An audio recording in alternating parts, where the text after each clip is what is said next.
Greetings to you, ladies and gentlemen.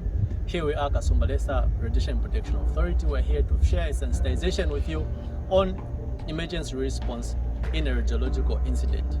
Emergencies can happen anywhere, at homes, in our schools, as well as our workplaces and many other public places. However, when accidents happen, we need to ensure that we have ways in which we can minimize the risk of those accidents. So basically, when we talk about radiological accidents, we are trying to talk about response and mechanisms in which we can reduce the risks of the amount of exposure involved in that particular incident. And that, ladies and gentlemen, is the main objective of having an emergency response procedure or plan. And therefore, the licensee should come in conjunction with the regulatory authority as well as many other responding agencies to coordinate together to try and help mitigate that particular incidences. These other agencies could be the Zambia Police, it could be the Ministry of Health, it could be the firemen from the fire department, and many other responders that we might coordinate with. And right about now, we're just going to hear from my colleagues and who are going to take us through ways and steps in which we can approach to this radiological accident or nuclear accident that might occur in any type of radiation practice. Thank you so much. Enjoy the presentation. In order to come up with an emergency response plan, there are 4 phases that you need to take into account. So this is mitigation, which is to minimize the degree of loss or harm that might occur during an incident or an accident. Then the second one is preparedness. Preparedness, this is where now individuals will be trained and assigned to specific tasks during the occurrence of an incident or a radiation accident. The third one is response. Response is the assistance and intervention during or immediately after the accident has occurred.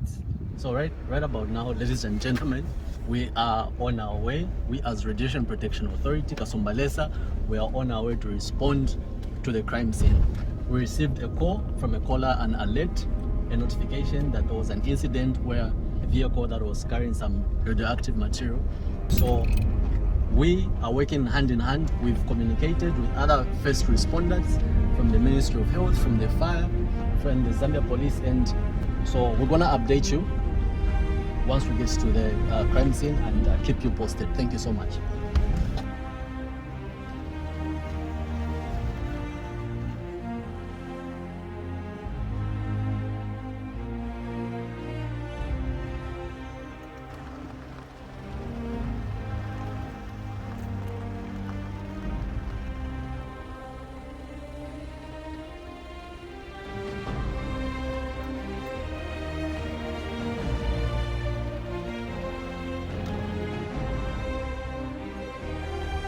We've now arrived at the crime scene. We've been alerted as Radiation Protection Authority to a possible radiation hazard. So the good thing to remember when you reach the crime scene is you need to be at a safe distance away from the crime scene, and you need to be upwind of the crime scene. Just in case the radioactive material is airborne, you don't want to be downwind. That would be catastrophic for the entire team. The second thing you need to keep in mind is safety. Safety of everyone involved, the rescue team and everyone else. However, if the crime scene involves casualties, saving lives needs to take priority over recovering the source. So as we are right now standing here, this is a very good distance from the source and we are upwind, so you can just visually look at what we are dealing with, and so that we can know the type of hazard we are dealing with. We need to identify what source, what kind, and what hazard it poses to the people doing the rescue. Having identified where the source is, so I'm now going to secure the source. So what I'll do first, I'll put on protective clothing. I just have to be quick.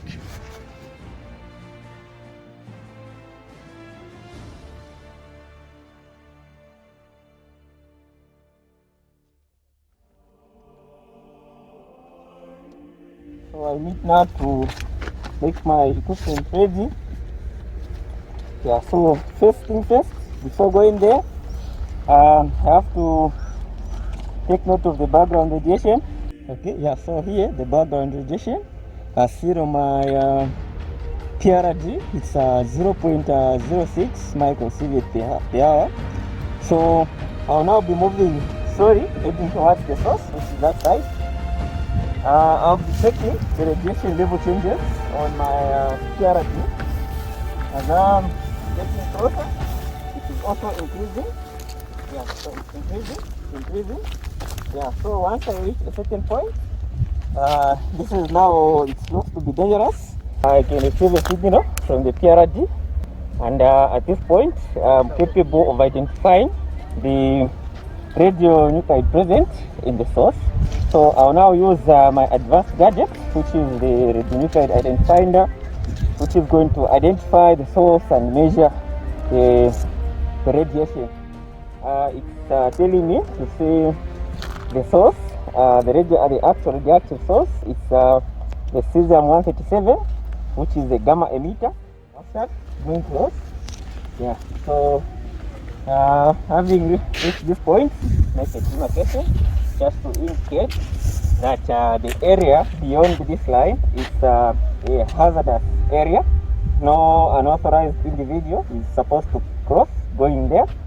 Yeah, so I'll now proceed to secure the source, the radioactive source, which is under category 2 of radioactive material, just as indicated on the storage box there, as well as on the source. Yeah, so after that, then of course the recovery team will come in and secure the source and take it where it's supposed to be. Thank you so much, ladies and gentlemen, and that was what we wanted to share with you, and we hope and ensure that you learned something and you enjoyed. Thank you so much. From me and my colleagues, we say goodbye.